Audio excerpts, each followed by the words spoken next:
Vamos a estar hablando, como les dije, de la elección incondicional. Y usted ha escuchado que también se ha hablado de elección condicional. Hoy vamos a ver esos dos términos también para poder entender qué significa cada uno de ellos. Vamos a verlo todo en la palabra del Señor. Elección incondicional, hermanos, se refiere a la obra soberana y misericordiosa de elección de Dios, por la cual desde toda la eternidad Dios determina ejercer la gracia salvadora a un grupo particular de personas que Él elige de entre la masa de toda la humanidad. Y Dios da esta gracia, hermanos, salvadora de acuerdo con el beneplácito de su voluntad y no de acuerdo con algunas acciones o respuestas o condiciones previstas que cumplen los hombres. Eso necesitamos tenerlo claro, ¿okay? No es, para decirlo así en términos como más coloquiales, no es porque nosotros somos bonitos, bajitos, gorditos, altos, ni porque Dios vio algo bueno en mí o en usted, no, sino que Él nos escogió por el puro afecto de su voluntad. Más nada que eso. ¿Por qué? Usted no lo sabe, yo no lo sé, ningún teólogo lo sabe. ¿Por qué nos escogió? Pero lo cierto es que su palabra lo dice y el testimonio de su Santo Espíritu en cada uno de nosotros lo confirma. Vaya su Biblia en la carta a los Efesios. Efesios, capítulo 1, versículos del 3 al 14. Efesios, capítulo 1, versículos del 3 al 14. Dice así la palabra de nuestro Dios. Bendito sea el Dios y Padre de nuestro Señor Jesucristo, que nos bendijo con toda bendición espiritual en los lugares celestiales en Cristo. Fíjese todo lo que está pasando. Según nos escogió, si quiere subraya esa palabra. Y después dice, antes de la fundación del mundo. ¿Cuándo nos escogió? Antes de la fundación del mundo. ¿Para qué? Sigue diciendo, para que fuésemos santos y sin mancha delante de Él. Así que si Dios lo ha escogido, usted lo ha salvado, lo ha transformado, usted es santo. Pastor, pero usted no sabe lo que yo hice esta mañana, no importa. Es algo posicional. Dios lo escogió y usted es santo. Por eso cuando usted viene aquí, yo hablo de los santos, es que así le dice la palabra de Dios, por eso yo se lo digo. Somos santos delante de Dios.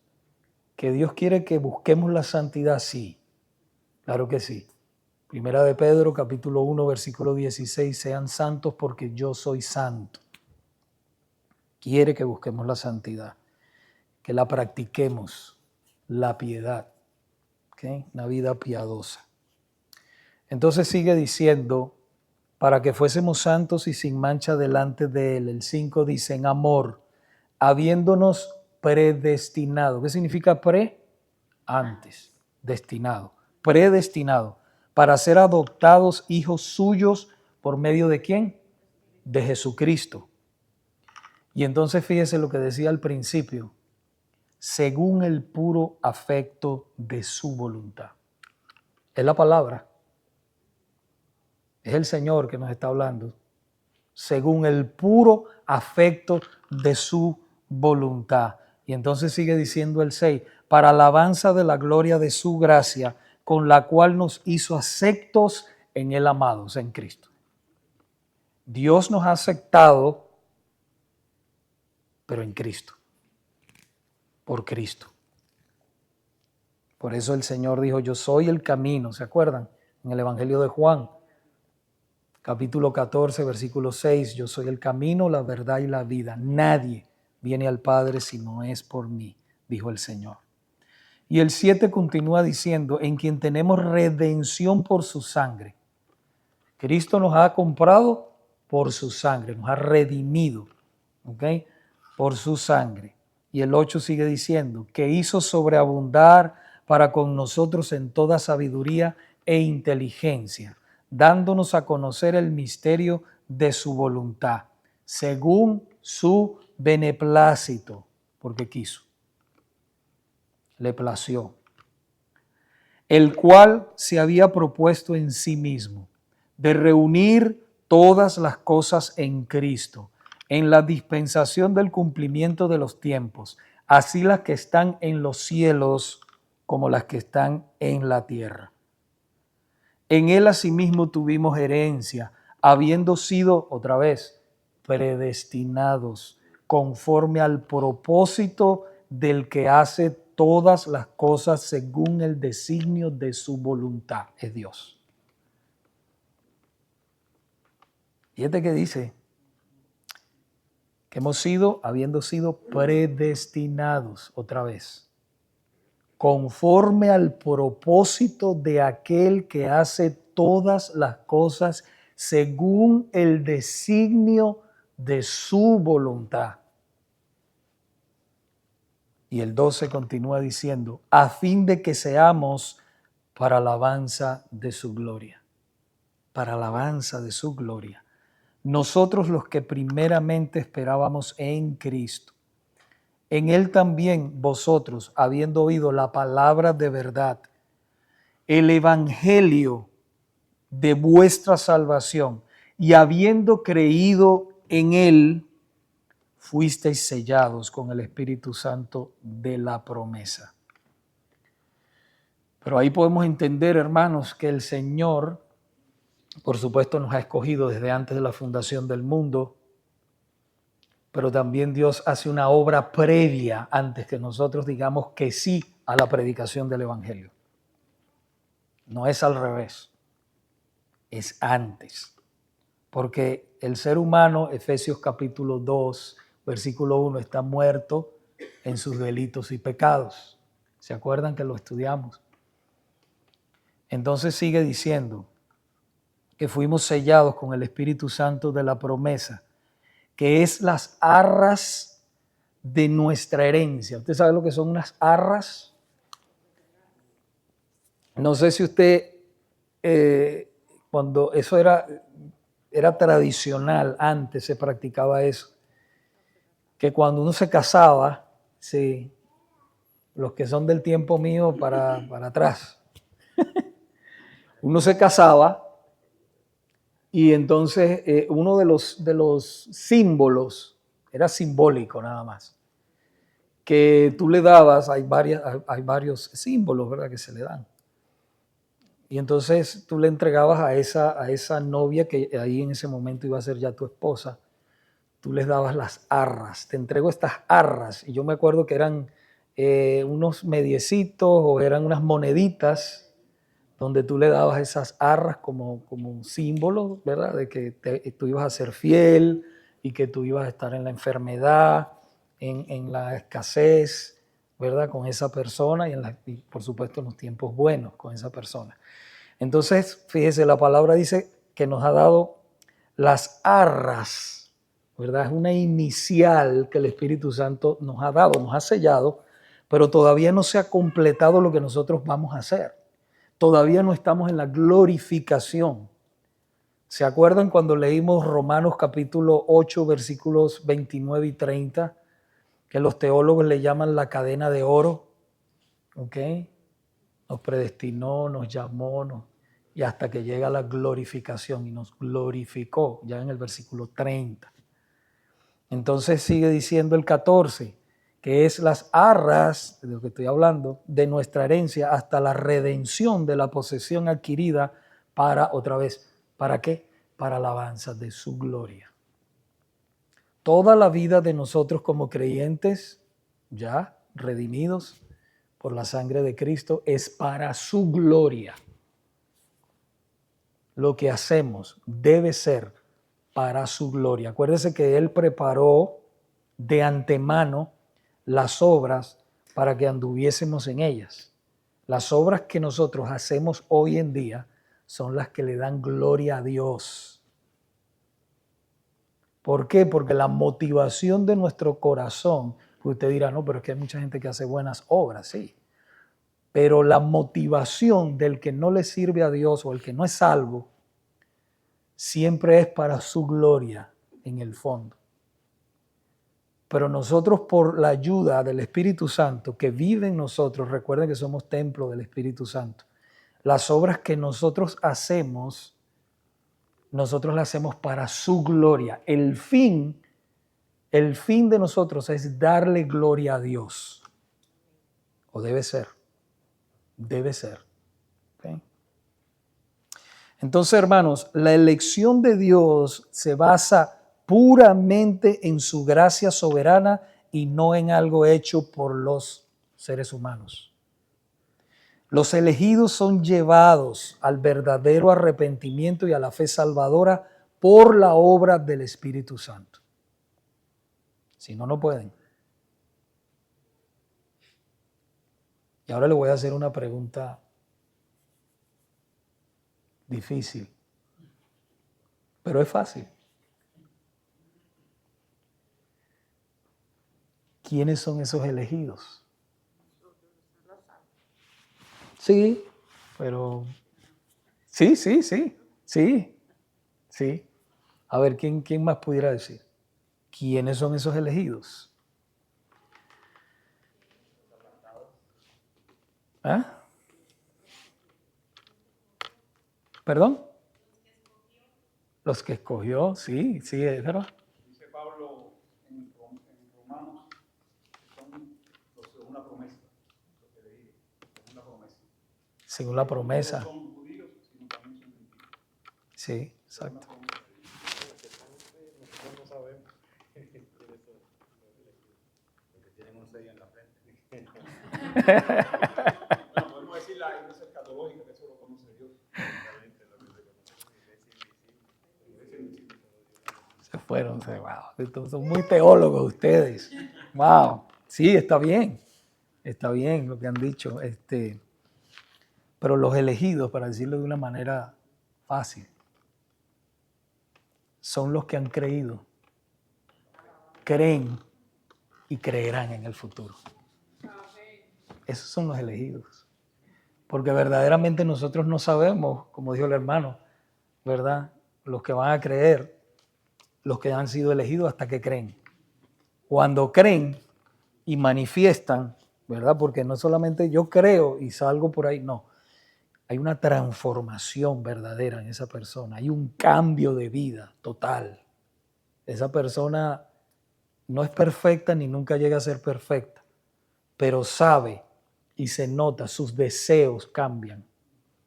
Yo siempre digo, no es que no peca, sino que le duele pecar. Le duele profundamente. Cuando falla el Señor, usted sabe un pecado que usted practicaba antes y cuando lo hace le duele profundamente y quiere apartarse y detesta lo que hizo y detesta el pecado, entonces usted ha nacido de nuevo. Usted ha nacido de nuevo. Esa es una señal de que usted ha nacido de nuevo. Recuerden lo que dice Primera de Juan en el capítulo 3. El que es nacido de Dios no practica el pecado. Porque dice que la simiente de Dios permanece en él y no puede pecar porque es nacido de Dios.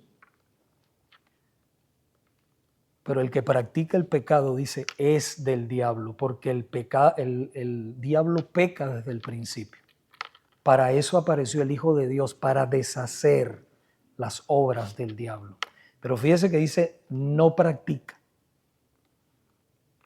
No es lo mismo cuando nosotros no éramos cristianos, nosotros practicábamos el pecado deliberadamente. Nos gozábamos en el pecado, nos nadábamos en el pecado. Y aunque nuestra conciencia nos decía que no debemos hacerlo, porque acuérdense que la ley de Dios está puesta en el corazón de todos los seres humanos, éramos esclavos de todas maneras del pecado. Cuando viene el Señor, ¿verdad?, a esa vida, nos salva, Él rompe las cadenas del pecado. Y entonces no es que no vamos a pecar, es que ya no somos arrastrados, no somos esclavos del pecado. Y cuando usted peca, ya siendo un hijo de Dios o una hija de Dios, es porque usted quiere pecar. Es porque usted quiere pecar. Usted se deja arrastrar. Acuérdese que estamos luchando entre la carne y el espíritu. El espíritu, el deseo del espíritu es contra la carne y el de la carne contra el espíritu. Y hay una lucha que tiene el cristiano hasta que deje este tabernáculo, este cuerpo de muerte. Hay una lucha que tiene el cristiano. Y entonces, ¿a quién nosotros vamos a alimentar? Porque si vivimos por el Espíritu, ¿verdad?, llenos del Espíritu, por eso el Señor no nos dejó solos, ¿verdad? Nos dio el Espíritu Santo, pero también tenemos las disciplinas espirituales, que son ¿qué? La oración, lo que no nos gusta mucho. No, algo que es peor. El ayuno no nos gusta mucho, pero es algo. Mira, por allá hicieron así, guácala, dice. Ajá. Pero nos ayuda, hermanos. Nos ayuda a consagrarnos al Señor más. Nos ayuda a doblegar esta carne en momentos que nosotros sentimos que el Espíritu Santo nos lleva a eso. No es obligatorio, no es decir, no, el pastor dijo que hay que ayunar. No, se lo recomiendo. ¿Okay? La lectura de la palabra, la oración, la búsqueda, la comunión con los santos. Esas son las disciplinas, pero hay otra manera de decirlo, las disciplinas,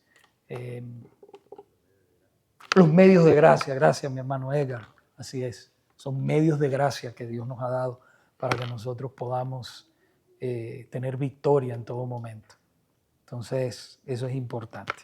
Entonces, mis hermanos, los elegidos son los que han creído, creen y creerán en Cristo. Por eso predicamos la palabra, no para ver si alguien se salva.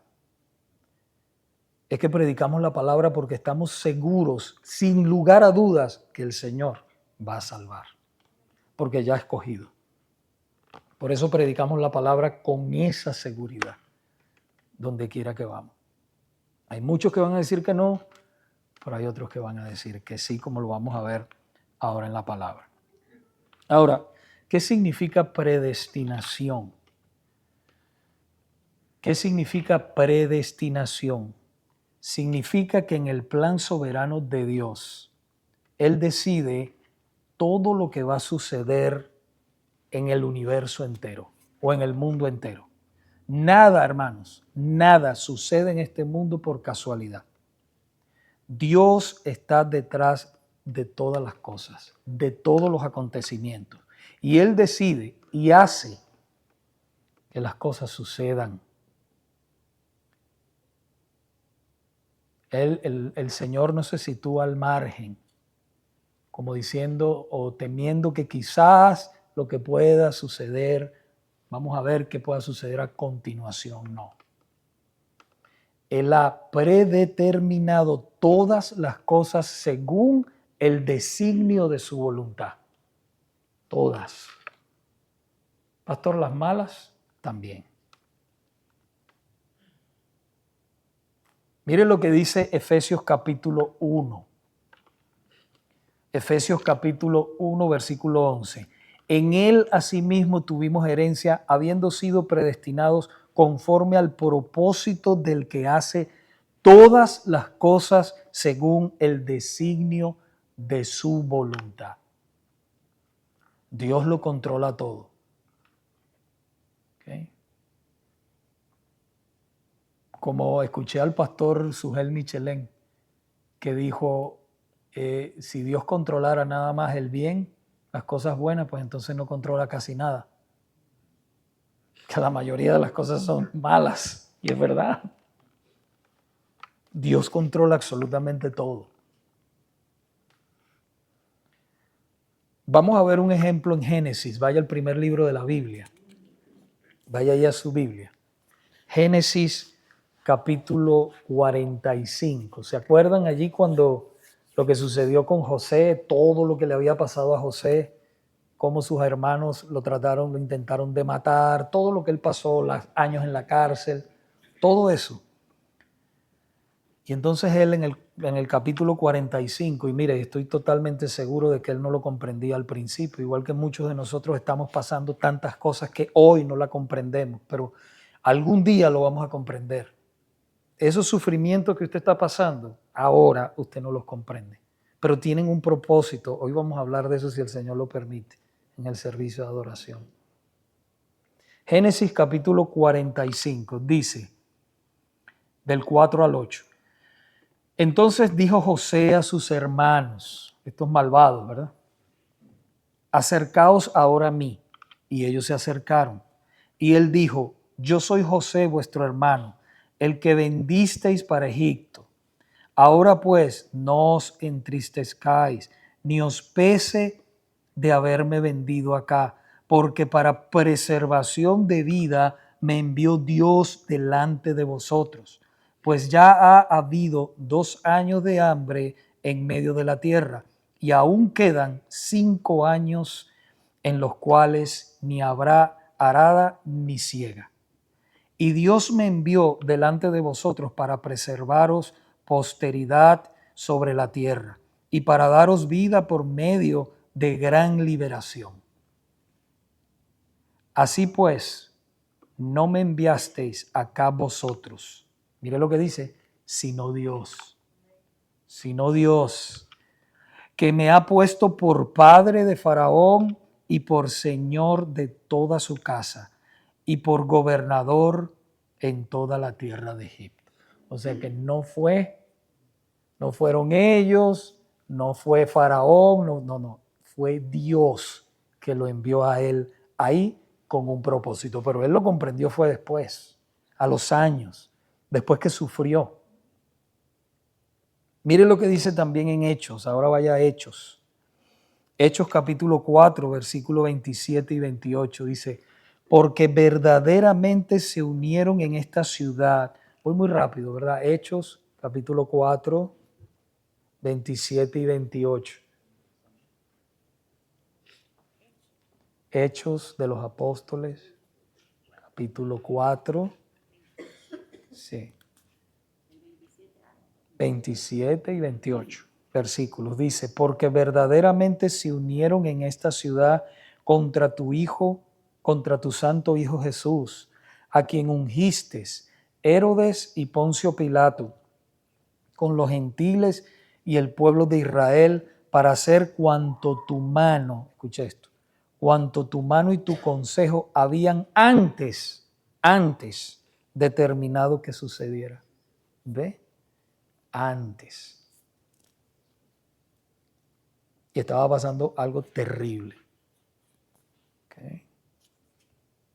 Y es importante, hermanos, saber que la predestinación es parte de la predeterminación de Dios. Predeterminación de Dios. La predeterminación se refiere a los planes que Dios tiene para con todas las cosas, para que todas las cosas sucedan. Para que todas las cosas sucedan. Y la predestinación es parte de la predeterminación, pero se refiere más al destino eterno del hombre, o sea, al cielo o al infierno. ¿Sí? Uno es para las cosas y el otro es para la salvación, para el destino eterno de los seres humanos. ¿Okay? Cielo o infierno. En otras palabras, la predestinación se compone de 2 partes. La predestinación. Elección y reprobación. Los réprobos, los elegidos. Elección y reprobación. La elección tiene que ver con los que van al cielo y la reprobación con los que van al infierno. Elección significa escoger, seleccionar, optar. La elección divina significa que Dios escoge a algunos para salvación y a otros los pasa por alto dejándolos en sus pecados. Y estos irán finalmente al infierno. Vamos a verlo por la palabra, porque no es que yo lo diga, ¿verdad? Tenemos que verlo en la palabra. Vaya a Romanos, Romanos capítulo 9, Romanos 9 del 9 al 16. Romanos, la carta a los Romanos, capítulo 9, versículos del 9 al 16. Dice así: porque la palabra de la promesa es esta: por este tiempo vendré y Sara tendrá un hijo. Y no solo esto, sino también cuando Rebeca concibió de uno, de Isaac nuestro padre, pues no habían nacido, ni habían hecho aún, ni bien, está hablando de Jacob y de Esaú, no habían hecho aún, ni bien ni mal, para que el propósito de Dios conforme a la elección, oiga bien esto, la elección permaneciese, no por las obras, sino por el que llama. El 12 dice, se le dijo, el mayor servirá al menor, como está escrito, a Jacob amé, mas a Esaú aborrecí. ¿Ok? Acuérdense, bueno, esta palabra aborrecí, yo hablé de eso hace un tiempo, no es como aborrecer como los seres humanos pueden aborrecer. No es así, Dios no aborrece de esa manera. ¿Ok? Es un sentimiento que tenemos los seres humanos, pero está puesto aquí para que nosotros podamos entender lo que es, sino que, o sea, simplemente lo pasó por alto a Esaú, lo dejó en su pecado. El 14 dice, ¿qué pues diremos? ¿Que hay injusticia en Dios? Una pregunta, ¿verdad? Una pregunta retórica. ¿Hay injusticia en Dios? En ninguna manera, responde. Pues a Moisés dice, tendré misericordia del que yo tenga misericordia y me compadeceré del que yo me compadezca. Es Dios. Él quiere tener misericordia, lo que Él quiere. Porque si Él no es soberano, si todos sabemos que Dios es soberano, y si nosotros decimos entonces que no es así, entonces Dios no es soberano. ¿Soberano qué significa? Hace lo que Él quiere. Cuando Él quiere, Él gobierna sobre todo. No le tiene que pedir permiso a nadie para hacer algo. No tiene que decir, no, ábrele tu corazón para que Él entre. No, hermano. Eso no es bíblico. Él no tiene que pedirle permiso a nadie para entrar en el corazón ni nada de eso. Ya Él desde antes de la fundación del mundo predestinó a esa persona y Él va a irrumpir y va a humillar a esa persona y lo va a traer llorando a sus pies y más nada que eso. Mis hermanos, entonces vamos a ver otro punto. ¿Qué significa la palabra incondicional? Esto es importante que veamos, ¿verdad? La palabra incondicional y la palabra condicional. Elección incondicional.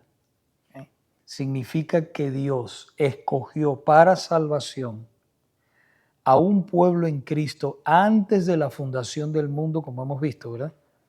No por algo bueno que Él vio en ellos de antemano, sino únicamente según su gracia, su voluntad y su propósito soberano. Hermanos, si nosotros vemos por toda la Biblia que Dios escoge. Dios escogió un pueblo, Dios escogió a Abraham, Dios escogió a Noé, Dios escogió a David. Y seguimos y seguimos y seguimos y vemos que Dios escoge. Dios escogió a Pablo. Mire lo que dice Deuteronomio capítulo 7. Deuteronomio 7, 6 y 8 dice, porque tú, voy muy rápido, Deuteronomio 7, 6 al 8. Porque tú eres pueblo santo para Jehová tu Dios. Jehová tu Dios te ha escogido, mire la palabra, te ha escogido para hacerle un pueblo especial, más que todos los pueblos que están sobre la tierra. Y el 7 dice, no por ser vosotros más, y esto es importante, hermano, fíjese, que no es que ellos eran los mejores ni nada por el estilo, todo lo contrario. No por ser vosotros más que todos los pueblos os ha querido Jehová y os ha escogido, pues vosotros erais el más insignificante de todos los pueblos. Eso me conecta rápido a mí con lo que escribió el apóstol Pablo, que lo vil y lo menospreciado del mundo escogió Dios para avergonzar a los sabios. Eso soy yo empezando aquí, ¿verdad? Yo, lo vil y lo menospreciado del mundo, los hijos de Dios, escogió Dios. ¿Ve? Conecta. Y dice el 8, sino por cuanto Jehová os amó y quiso, esa palabra, oiga bien, quiso, él es soberano, quiso guardar el juramento que juró a vuestros padres. Os ha sacado Jehová con mano poderosa y os ha rescatado de servidumbre, de la mano de Faraón, rey de Egipto. Es tremendo, hermanos. Y en el Evangelio de Juan, capítulo 15, versículo 16, 15, 16 de Juan, dice, miren lo que dice el Señor. Palabras hermosas, hermanos. Dice, no me elegisteis vosotros a mí, sino que yo os elegí a vosotros y os he puesto para que vayáis y llevéis fruto y vuestro fruto permanezca, para que todo lo que pidierais al Padre en mi nombre os lo dé. O sea, el Señor es el que elige. Dios es el que elige. El arminianismo cree en una elección condicional, no incondicional, condicional. ¿Qué significa eso? Significa que Dios prevé quién creerá en Cristo y entonces, basado en ese conocimiento previo, Dios decide elegir a los creyentes para ir al cielo. ¿Ve? Para aclarar más, ellos enseñan que el hombre elige a Dios y entonces Dios elige al hombre. Eso es lo que básicamente ellos creen. Entonces la elección de Dios queda condicionada a la elección del hombre.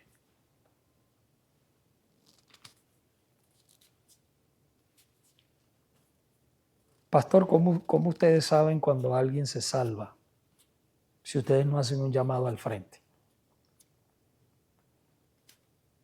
¿Usted sabía que eso de llamado al frente, eso comenzó como en los 1900 históricamente?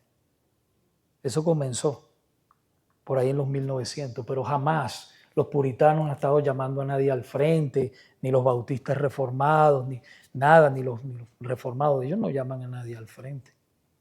No, mi hermano. El que llama es el Espíritu Santo ahí donde usted está y lo transforma ahí donde usted está. ¿Cómo nosotros nos damos cuenta que la persona ha sido salva? Usted empieza a leer su Biblia, usted empieza a congregarse, usted empieza a cambiar su manera de todo, de vestir, de sentir. Se aleja del pecado. Ahí lo sabemos, que es un cambio permanente. No, se convirtieron 1000 almas, 2000 almas, y mire este avivamiento. No, mi hermano, no se deje impresionar por eso. Lo que nos debe a nosotros impresionar es cuando vemos un alma que el Señor salva y esa alma es cambiada por el poder de Dios y empieza a dar frutos. Ahí sí. Y el Espíritu Santo es el que llama a través del Evangelio. Eso sí, el Evangelio tiene que ser predicado para que el Señor llame. Ese es el instrumento, el Evangelio y el predicador. Entonces, hermanos, incondicional, nosotros ya hemos hablado, el arminianismo enseña la elección condicional, en tanto que los cristianos reformados enseñamos la elección incondicional, tienen que ponerle la incondicional, como ya usted ha visto. Adelante, hermano Vicente. Que significa lo mismo que decir sin condiciones. Sin condiciones. No puede poner una condición para ser salvo, o sea, su buen carácter, aún su piedad, porque nuestra salvación es por Cristo solamente. Correcto. Por eso no podemos poner condiciones. Así Dios es. de su voluntad nos llamó. Amén. Así es, mi Cuando hermano. cuando no teníamos ni este mérito, que no lo tenemos, Así es. por eso que toda la gloria al Señor. Toda la gloria. Y eso nos hace ser más humildes, hermanos. Mire, fíjese lo que dice Efesios nuevamente ahí en el capítulo 1, Efesios 1. En el versículo 4 dice, según nos escogió antes, en él antes de la fundación del mundo. Antes, para que fuésemos santos y sin mancha, ya lo leímos al principio, delante de él. Y mire lo que dice nuestro Señor otra vez en el Evangelio de Juan. Juan 6, 35 al 40.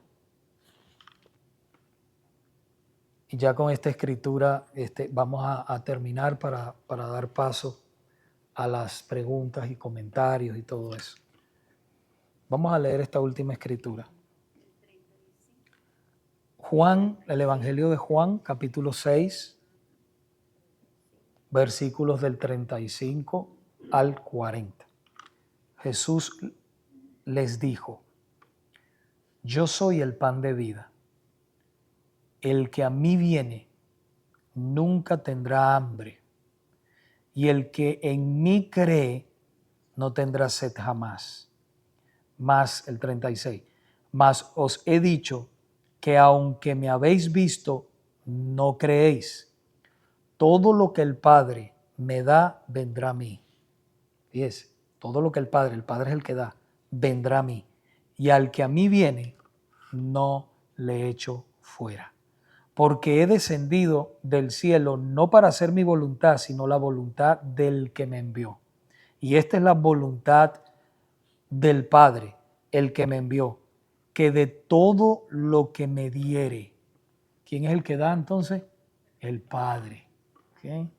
De todo lo que el Padre me diere, no pierda yo nada, sino que lo resucite en el día postrero. Y esta es la voluntad del que me ha enviado, que todo aquel que ve al Hijo y cree en Él tenga vida eterna, y yo le resucitaré en el día postrero, o sea, en el día final.